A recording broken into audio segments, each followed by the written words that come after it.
मेरे प्यारे दोस्तों, मैं राहुल कुमार। राहुल सर मैथ वाला चैनल में आप लोग का स्वागत है। मेरे प्यारे विद्यार्थियों से अनुरोध है कि ज्योमेट्री क्लास का वीडियो देखना ना भूलें।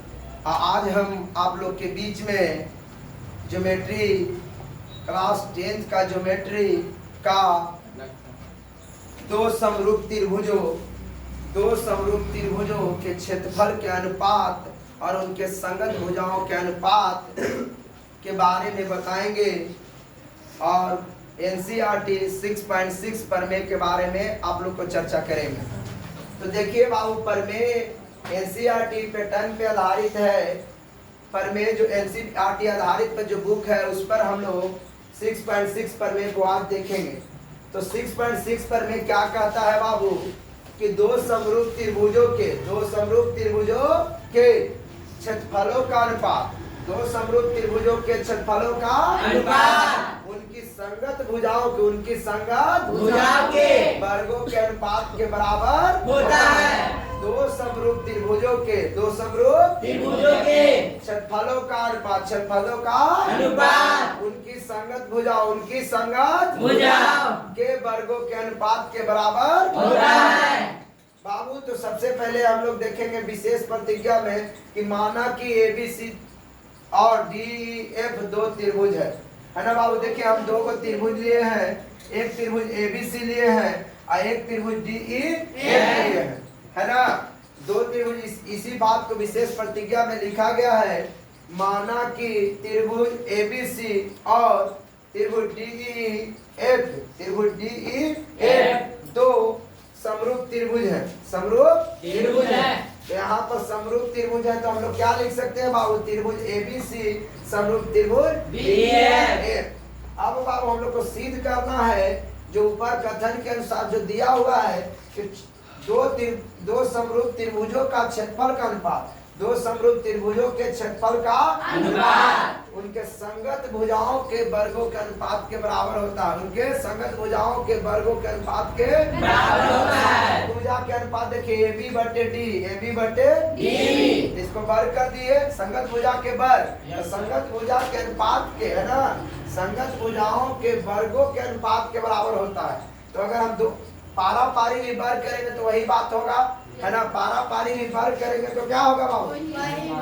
वही बात होगा। अगर आप ऐसे भी इसको लिख सकते हैं, देखिए, ये दोनों का वर्ग कीजिए या अलग अलग वर्ग कीजिए, बात एक है। देखिए, आप ऐसे भी कर सकते हैं, आप इसको पर भी ऐसे वर्ग कर दे सकते हैं और इस पर भी आप वर्ग कर सकते हैं, दोनों पर ऐसे वर्ग कर सकते हैं। ठीक है, देखिए, आपको समझने के लिए हम कर दे रहे हैं। ठीक है, संगत भुजाओं के वर्गों के अनुपात के बराबर हम हर और स्क्वायर दोनों को एक साथ ले लीजिए, ऐसे भी आप कर सकते हैं। देखिए, दोनों पर अलग अलग वर्ग, तो जब दोनों पर अलग अलग वर्ग होता है उसको एक साथ दोनों पर हर और स्क्वायर लिखते हैं। तो आपको समझने के लिए हम कर दें, तो कहता है कि दो समरूप त्रिभुजों के क्षेत्रफलों का अनुपात, क्षेत्रफल किधर अनुपात हो गया? उनके संगत भुजा तो AB है, इसका संगत D, तो संगत भुजा के वर्गों, तो संगत भुजा के वर्ग है तो दोनों के वर्ग हो गया, तो संगत भुजा के वर्गों के अनुपात मैंने बटा, अनुपात के क्या है? बराबर होता है। तो देखिए, सब बराबर कर दिए है। अब बाबू हम लोग रचना में किए हैं कि त्रिभुज ABC में AB लंब BC, देखिए ABC त्रिभुज में AB लंब क्या किए हैं? AM लंब क्या किए हैं? AM लंब किस पर खींचे हैं? BC भुजा पर खींचे हैं। तो यहाँ पर रचना में लिखे हैं कि त्रिभुज ABC में AM लंब BC तथा त्रिभुज DEF में DL लंब EF खींचा। यहाँ तक आप लोग देख लिए, अब आगे बढ़ाते हैं। तो देखिए बाबू, रचना तक हम लोग देख लिए थे। रचना में क्या किए थे कि त्रिभुज ABC में लंब खींचे थे AM लंब BC और DEF त्रिभुज में लंब खींचे थे DL लंब EF। अब बाबू हम प्रमाण में चलते हैं। त्रिभुज ABC समरूप त्रिभुज DEF। तो जब दोनों दिया हुआ है, क्या किया हुआ है? दिया हुआ है। तो जब दिया हुआ है तो जब दो त्रिभुज समरूप होता है तो उनके संगत कोण बराबर होते हैं और उनके संगत भुजाओं का अनुपात भी बराबर होता है। तो A बराबर D, A बराबर D, B बराबर E और C बराबर F। अब उनके संगत भुजाओं का अनुपात देखेंगे बाबू, तो उनके संगत भुजा का अनुपात क्या होगा? AB बटे D, BC बटे EF, अब AC बटे DF। तो आप नहीं समझ में आएगा तो यहाँ से लिखिएगा AB बटे D, BC बटे EF और AC बटे DF। हो गया? अब बाबू देखिए हम लोग चलेंगे यहाँ त्रिभुज में अब लंब खींचे हैं, तो हम यहाँ देखिए त्रिभुज लिख रहे हैं, त्रिभुज ABM और त्रिभुज DEM में। तो जब AM लंब BC है और DL लंब EF है तो हम लोग लिख सकते हैं कोण B बराबर ही दिया हुआ है, और जब लंब खींचे हैं तो ABM बराबर DLE बराबर क्या हो जाएगा? 90 डिग्री। यहाँ जब लंब है तो यहाँ पर AMB और DLE 90 डिग्री। तो देखिए तो दो को कोण क्या हो गया? आपस में बराबर। तो जब दो कोण बराबर हो जाता है तो AA समरूपता से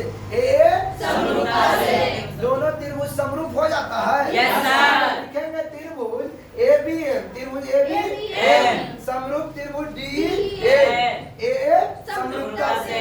तब आप क्या लिखेंगे बाबू? देखिए इधर से AB बटे D, AB बटे D और AM बटे DM, AM बटे DM और BM बटे EF, BM बटे EM। ठीक है? तो यहाँ तक हम लोग देखे कि दो समरूप त्रिभुज होता है तो AB बटे D और AM बटे DM और BM बटे EM। ठीक है? तो यहाँ पर संगत भुजा का अनुपात, ठीक है, संगत भुजा का अनुपात कैसे बराबर होता है? चलिए देखिए बाबू, हम लोग समीकरण फर्स्ट यहाँ देखिए, दो समरूप त्रिभुज था तो दो समरूप त्रिभुज ABC और DEF दिया हुआ है। तो समीकरण फर्स्ट में हम लोग यहाँ किए थे AB बटे D, BC बटे EF और AC बटे DF। और इस तरह से, और एक समीकरण हम आपको सेकंड देखे थे, सिद्ध किए थे। सिद्ध क्या किए थे? AB बटे D, AB बटे D और AM बटे कोची बाबू? AB बटे, देखिए हाँ AB बटे D, AB बटे कोची बाबू? D। और एगो सिद्ध किए थे कोची AM बटे DN, AM बटे कोची DN और एक क्या लिए थे? BM बटे EN, BM बटे EN। इस समीकरण बाबू आपका सेकंड हो गया, ये फर्स्ट हो गया। इसको हम इधर किनारे में इसलिए लिखे हैं कि आपको उस सब सिद्ध की उधर आया है, आपको पीछे घटना घट गया है, जिसको सामने लिखेंगे तो आपको ज्यादा समझ में आएगा। तो देखिए बाबू, समीकरण फर्स्ट ये हो गया, समीकरण सेकंड ये हो गया, है ना? बोर्ड भरने के चलते वो मिटा दिए थे। तो आपको यहाँ देखिए AB बटे D, BC बटे EF और AC बटे DF। तो यहाँ देखिए तो AB बटे D इधर है, AB बटे D। तो जब ये दोनों बराबर हो जाएगा तो ये दोनों भी आपस में बराबर, ये दोनों भी आपस, सब एक दूसरे के क्या हो जाएगा? बराबर हो जाएगा। तो यहाँ देखिए समीकरण फर्स्ट और समीकरण सेकंड से, समीकरण फर्स्ट और समीकरण सेकंड से। तो AB बटे D, AB बटे D, BC बटे EF, BC बटे EF, AC बटे DF बराबर AM बटे DF, सब एक दूसरे के बराबर हो गया। अब चलेंगे त्रिभुज, दोनों त्रिभुज का क्षेत्रफल का अनुपात निकालेंगे। तो त्रिभुज ABC क्षेत्रफल और त्रिभुज बटा कोची त्रिभुज DEF क्षेत्रफल 1/2 गुने आधार गुने ऊंचाई, यही ना होता त्रिभुज का क्षेत्रफल? 1/2 आधार गुने ऊंचाई। इस त्रिभुज का आधार क्या है? BC। इस त्रिभुज का आधार क्या है? BC। और लंब ऊंचाई कितना है? AM। तब 1/2 आधार गुने ऊंचाई हो गया। उसी प्रकार त्रिभुज DEF का क्षेत्रफल जब निकालेंगे तो A 1/2 1/2 आई EF हो जाएगा कुछ, EF आधार, आई DN क्या हो जाएगा? ऊंचाई, शीर्षलंब का ये चाहे ऊंचाई। तो 1/2 EF गुने D है, 1/2 से 1/2 घट गया। तो त्रिभुज ABC का क्षेत्रफल बटे त्रिभुज DEF का क्षेत्रफल। तो BC बटे EF, यहाँ बचा BC बटे EF। देखिए तो AM किसके बराबर है बाबू? BC के। तीनों में अनुपात में से किसी को हम ले सकते हैं। तो कहे सर BC क्यों लेंगे? क्योंकि यहाँ BC है, क्योंकि हमको BC का स्क्वायर भुजा के वर्ग के अनुपात के बराबर में करना है।